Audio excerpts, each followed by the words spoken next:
So I got 10 fighters on the side that you can't see, right? Okay. So you're going to blind rate them 1 through 10. You don't know who they are. Is she going to be like hesitant or kind of be like second guessing? Would you rather have like a live fight night on TV, a live fight night with crowd and less cards throughout the year, but they're more quality cards? All right. What's up, everybody? We're back with another episode of Juan More Round.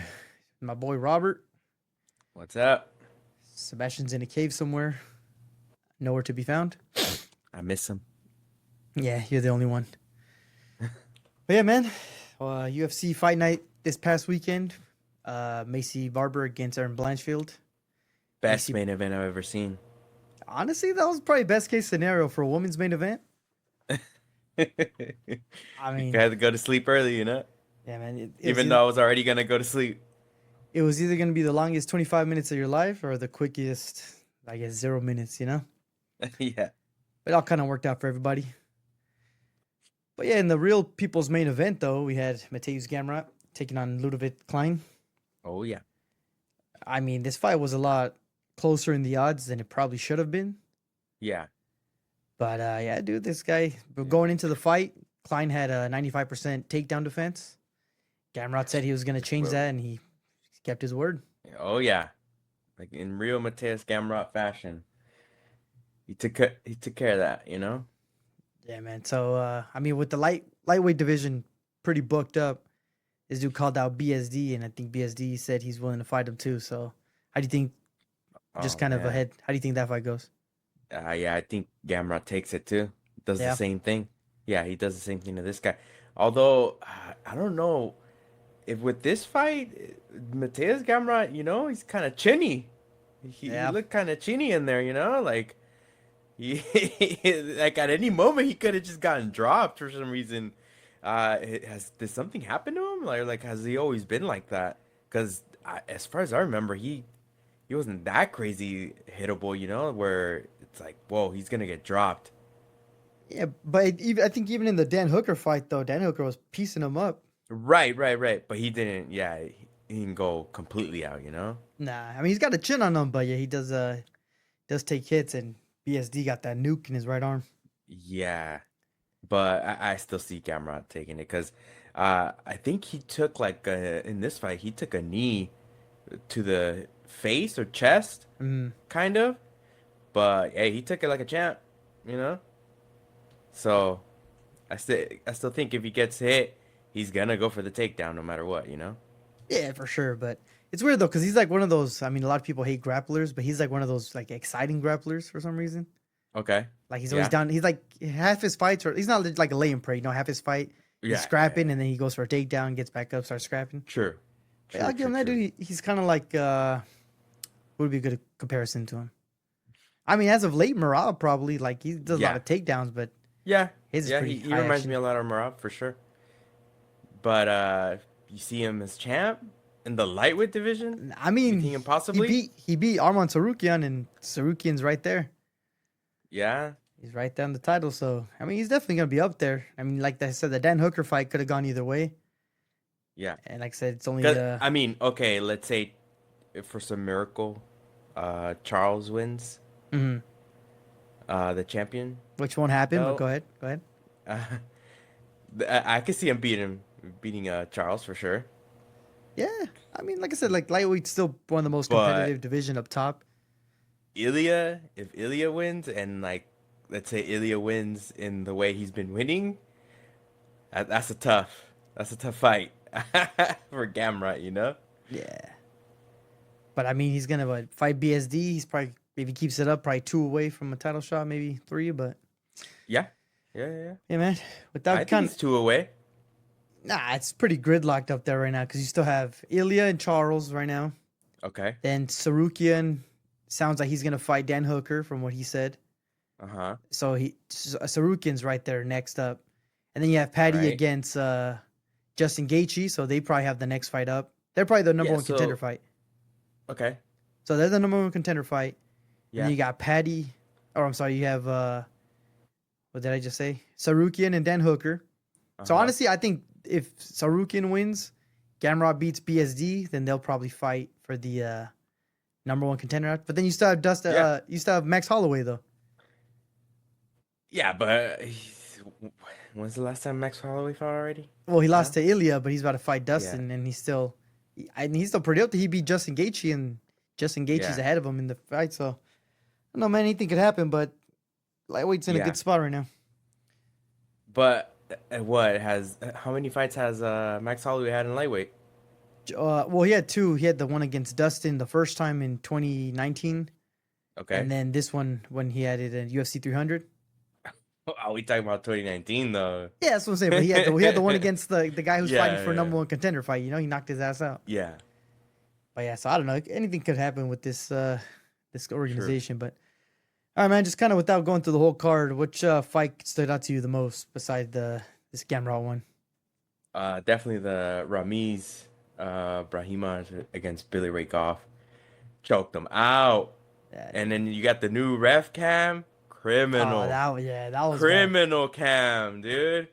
That cam is gonna be insane.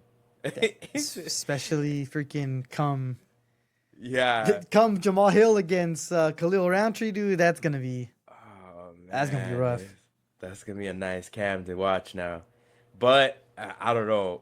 When I saw this dude's body unconscious, that was on that ref cam, it looked rough, man. Like I was like, I don't know, for some reason, just looking at it on that one, it just was like, whoa. Yeah, he looked what I imagined Macy Barber looked like backstage. Oh yeah, yeah. Is it too soon to make jokes about that or not? All right, so she aight. She posted already. She aight. Yeah. So for me, I would say Dustin Jacoby, even though I bet against him. This dude's on a freaking tear right now. Probably gonna. I'd say he was in the top 10, top 15 previous, but I think he earns the top 10 fight after this one. Dude's got like 5 finishes in a row now, I think. All right, yeah, he's looking like a serious contender for sure. And then what about Monkey King? Hey, welcome back. He ain't twerking no more, dude. He got a haircut. Hey, good job, man. Yeah. The Mohawk Monkey King, dude. Good job for him, dude. He's back, dude. Yeah, glad to see him out there. Who else? I mean, this fight got fight of the night, which is actually surprising, but it was a. I'm telling you, dude, Oki, scary guy. Yeah. They even said it on the commentators were saying the same thing.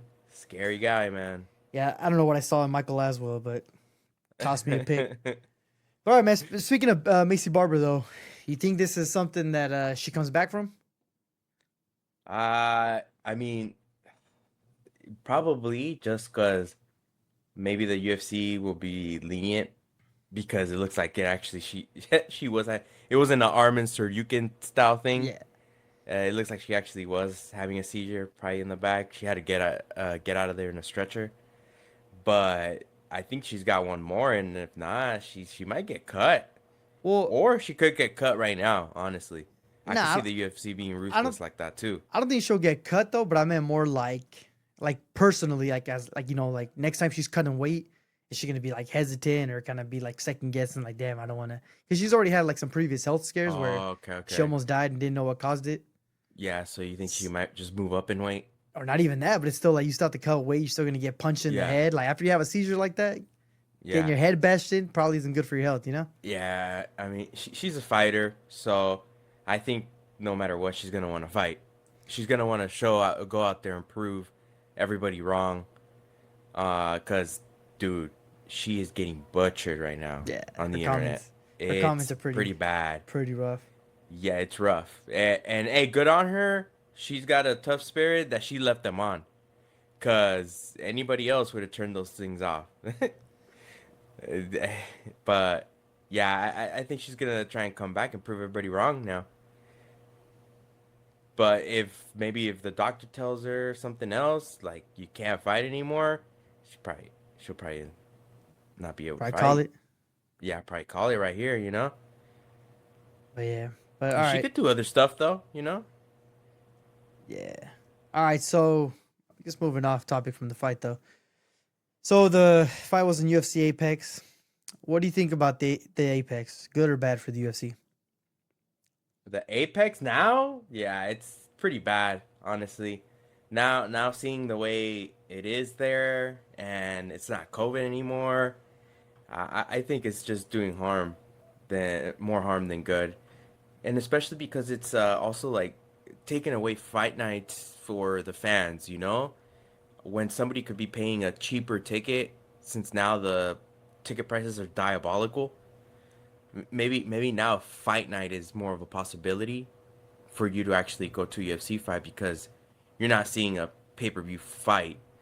You're seeing a fight. I guess ESPN free fight night if you have ESPN Plus or whatever. But you're not seeing a crazy main event, But you'll be seeing good fights here and there. But with the UFC, the way the UFC are making the cards now, sometimes they're kind of garbo. So at least you're going to see a UFC fight, Yeah. And I just think the Apex doesn't bring the same soul to a fight night with instead of seeing like a live crowd there. And then, sometimes the crowd is funny. I'm not gonna lie. Sometimes the crowd's kind of funny because they'll boo people right away, or it'll sway a fight, maybe, because they won't be any action or something like that. And the crowd will know. They'll tell you. All right, so let me make just to play devil's advocate here. Okay. So, I guess one scenario, right? Say this card was, I don't know, just some small town somewhere. Uh-huh. What do you do when you're at a crowd and the main event gets canceled and you have all those people there? Ooh. Is that gonna leave a sour taste? Oh, of course, of course. Yeah. Yeah. And then at that point, it's the main event. You've been there for what, 5 hours? Well, fight nights are generally you're not there as long because you don't have like early prelims. You just have prelims and regular fights.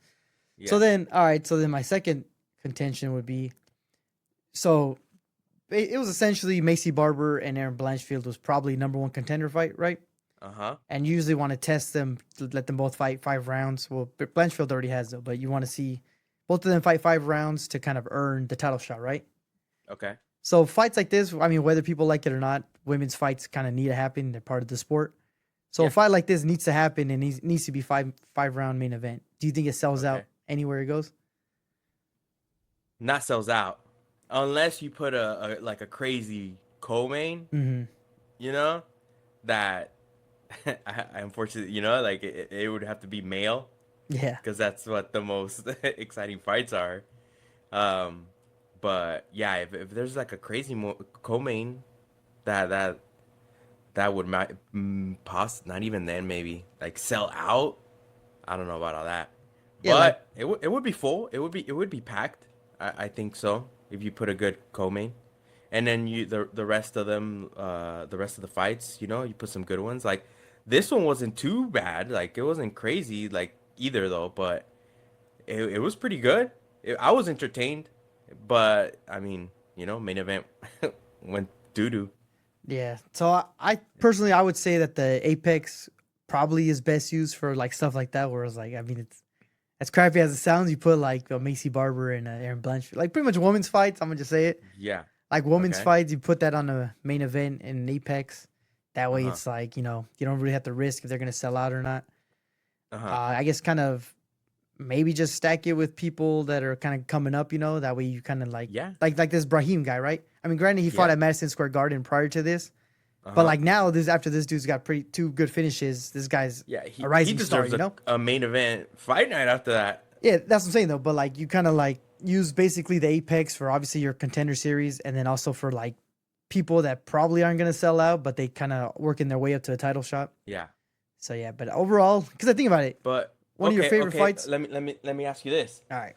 Would you rather have like a live fight night on TV, a live fight night with crowd and less cards throughout the year, but they're more quality cards, or do you like having this large amount of cards?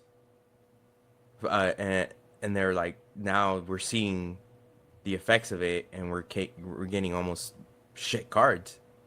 So I guess it's probably like, I guess a 2-part answer. So one, Okay. I agree. I would rather have like what they do when they went to like Seattle, where they like basically stacked it up, with Henry Yeah. Cejudo, Gene Silva, stuff like that, right? So that's pretty cool because if you're a fan out there, like you're getting a good quality card. Exactly. But what happens though is if you basically have less cards of higher quality, you end up having like fights like Brahimaj, right? Like you don't really have like fights that you're like, oh, this guy's kind of a star, but he was like on Apex. But like now like, oh, this guy's pretty exciting, this guy's pretty cool. Now we have a chance to, because if you have less cards, you have less fights, so so you don't really have the chance to like find out like, oh shit, like find the diamond in the rough, Yeah, but that's the UFC's job to That's what I'm saying though. But advertise that, that but you they should get on that. But that's what I'm saying. But you can't really like, they don't even really know until they see the fight. So like once they see like, oh, this guy's winning a lot, like now we know. Yeah. So it's kind of, I find that still like laziness in the UFC. They should be building up these fighters and like giving us a type of story or something, like to have us cheer for someone, I didn't see anything about anybody in Fight Night last weekend. That's exactly my point, though. Okay, we were just seeing like, okay, just the return of Macy Barber. That's because we all knew. Exactly, though. But I'm saying, it but wasn't like the UFC put something out there, or they were saying stuff like, oh, having like a press conference, like a better one than what they have now. Yeah, but that makes my point though. So like this the Ramiz Brahimaj guy, right? Like he's fought at Madison Square Garden, but you and me didn't really know about him up until yesterday or Saturday. Exactly. That's exactly my point though. So like this guy probably wouldn't have made the cut for a main, I guess, fight night somewhere. Maybe he would have though. He's actually pretty good. But I'm saying the best we have is a freaking Google search on these people. Like what the hell? Like but I'm saying like they were like he was searchable prior to this. Is what I'm saying though. But like the fact that he was like searchable, but like you think we should be doing that every time? Nah, but I'm saying that's what I'm saying. What the Apex cards are for is like, instead of us having to do research or look back at previous fights, we watch this guy and we're like, oh shit, now you next time he fights, you're gonna want to watch it though, right? Like you're not gonna want to miss it. Exactly my point though. So like right now, well, I know this is a pay-per-view, but I'm keeping my eyes out for Randy Brown. Yeah, exactly. That's what I'm saying though. I mean that was a fight night though. Yeah, like that. Yeah, but so that was a fight night though. But that's what I'm saying. So like, it's kind of like. Too? Yeah, but that was the Gary and Protest one, but that was out. That was a live crowd though. That was a live crowd, but it was a fight night. That's what I'm saying though. So like it's kind of like got its pros and cons, but definitely like big fights like 100% should not be in the Apex. Like anything that's kind of like top 10 people, don't put in the Apex. But like women's main event, with all due respect, throw them in the Apex. Have guys that are like that you want to showcase them. Like this guy, the Brahimaj. Yeah. This guy was in the main card, so that was actually pretty cool. So you kind of got more exposure to him, even though we watched the whole card. Like some people just watch the main card or whatever. Yeah. So yeah, and I mean logistically, it probably makes sense. You have like your headquarters there. You don't have to pay for the staff to fly them out. Right. Stay hotels. Like I'm pretty sure they have like on-site hotel. Yep. So I kind of got a pros and cons, but yeah, you definitely don't do big fights at the Apex no more. That's probably bad. But here, let's see. Let me look up what's coming up. Let's see when the next Apex card is. Yeah, see, you have Albazi and Tyra, which is what that Japanese kid. Okay. And Dolice and Hernandez. I mean, Hernandez is pretty cool, but like I said, these two guys aren't gonna sell out a crowd, as of right now. So those fights make sense, but you wouldn't want like Whitaker and De Ridder. You wouldn't want that at the Apex. Nah. You wouldn't want who else? I mean, Lewis and Teixeira, that probably could have been Apex, but Lewis kind of got a star.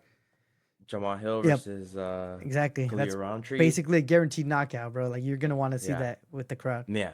So yeah, but I don't know. I kind of saw that. I think they're gonna do less Apex fights now. So like I said, hopefully they do like just the low names. Dude, or just give us better quality cards, Yeah. And just less fights throughout the year. I don't mind that. Like I can wait. See, like. Even though we didn't watch this fight card, the Burns and Morales one, like all the comments on there was basically saying how that card was trash, right?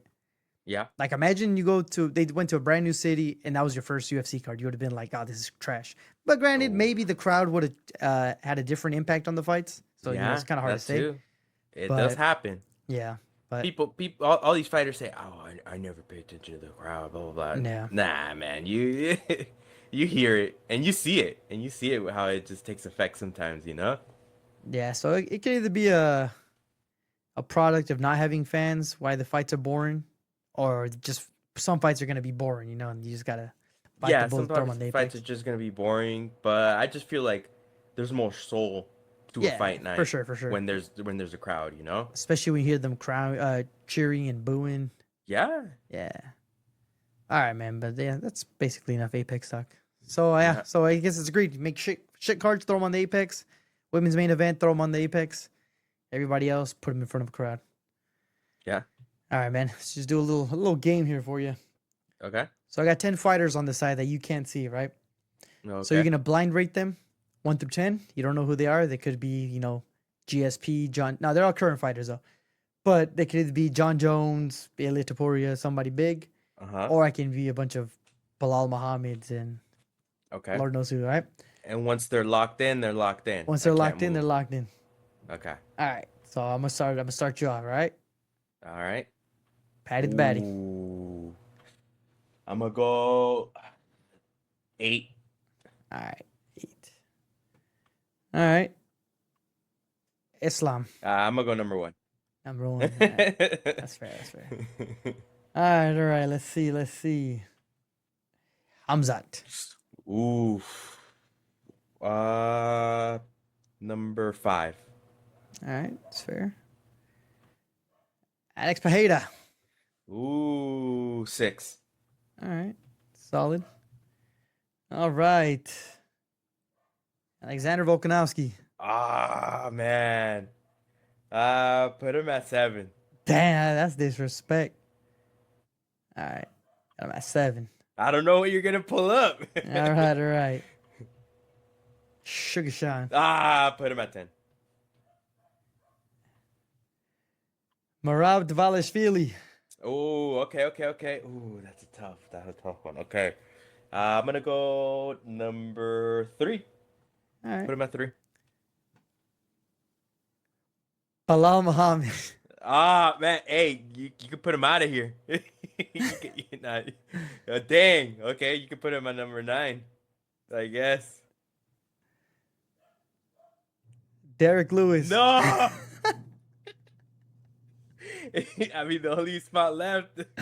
Yeah, 4 and 2. I'm gonna go number 4. And Tom Aspinall. That's funny. All right, number 2. That's fair. All right, that's solid. You got Derek Lewis. It's respectable. Yeah. But yeah, man, Derek it's Lewis is a legend. pretty quick show today. Come Wednesday, we'll go over the UFC 317 picks. 317 right. or 316. Sean O'Malley, Merab Dvalishvili. And yeah, man, keep it cool. All right. Sounds all right, good, brother. Man. What about your picks? What the heck? Like what well, no, I already know these though, so I can't. Okay. Yeah. All right. Yeah. How about next time? How about this? For the next one, you pick 10 fighters, and then you test me, and I'll pick them. All right. All right. Peace. Peace out.